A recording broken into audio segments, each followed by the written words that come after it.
বন্ধুরা, বাংলাদেশ কি বিশ্বকাপে কোয়ালিফাই করতে পারবে? বাংলাদেশ এখন পর্যন্ত মাত্র 3টা ম্যাচ খেলেছে, 3টা ম্যাচে 2টা ম্যাচ জিতেছে আর একটা হেরেছে। তার নেট রান রেট হলো +0.478 আর তাদের পয়েন্ট হলো 4। আর তারা 2 নাম্বার আছে সাউথ আফ্রিকার পরে। সাউথ আফ্রিকা তো কোয়ালিফাই করে গেছে, কিন্তু বাংলাদেশ কি কোয়ালিফাই করতে পারবে? এখনও সেটা সমস্যায় আছে, কারণ বাংলাদেশ 3টা ম্যাচে 2টা জিতেছে। এর আজকে যে নেদারল্যান্ডের সাথে ম্যাচটা হয়েছিল সেটাতে নেদারল্যান্ড হেরে যায় বাংলাদেশের কাছে। বাংলাদেশ প্রথমে ব্যাট করতে আসে, আর ব্যাট করতে এসে তারা দেখিয়ে দেয় যে কীভাবে তারা ডমিনেট করবে বিশ্বকাপে। তানজিদ হাসান 26 বলে 35 রান করেছিল, আর তারপরে 2টা ব্যাটিং পরপর ফ্লপ যায়। নাজমুল হাসান শান্ত ও লিটন দাস এই দুজনই ফ্লপই যাচ্ছে প্রত্যেকবার। এই বিশ্বকাপে তারা কেন যে এসেছে?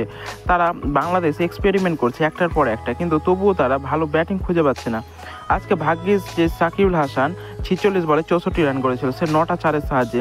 আর সাকিবুল হাসান যে 64 রান করেছিল তার জন্যই বাংলাদেশ আজ জিতেছে, কারণ সে না থাকলে হয়তো এত বড় স্কোরে বাংলাদেশ জিতে পারতো না।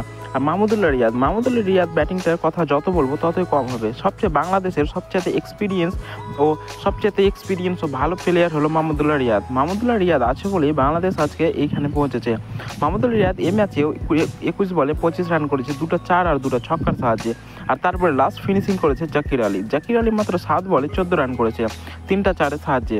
আর জাকির আলী আর মাহমুদুল্লাহ রিয়াদ এই দুজন মিলে 150 রান করেছে, 159-এর মতো স্কোরে পৌঁছে দিয়েছিল বাংলাদেশ টিমকে।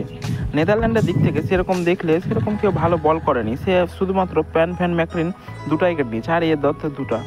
আর তারপরে নেদারল্যান্ড টিম ব্যাট করতে আসে, কিন্তু নেদারল্যান্ড টিম ব্যাট করতে এসে প্রথমেই দেখা যায় তারা লিগ করে যায়, কিন্তু তাদের পরপর উইকেট পড়তে থাকে। কিন্তু তাদের বিরাট সিং 16 বলে 26 রান করেছিল, কারণ বিরাট সিং একটা ভালো মানের ব্যাটার। বিরাট সিং আর এস ইংল্যান্ডের যখন ছিল তখন মনে হচ্ছিল যে বাংলাদেশ ম্যাচটা হেরেই যাবে।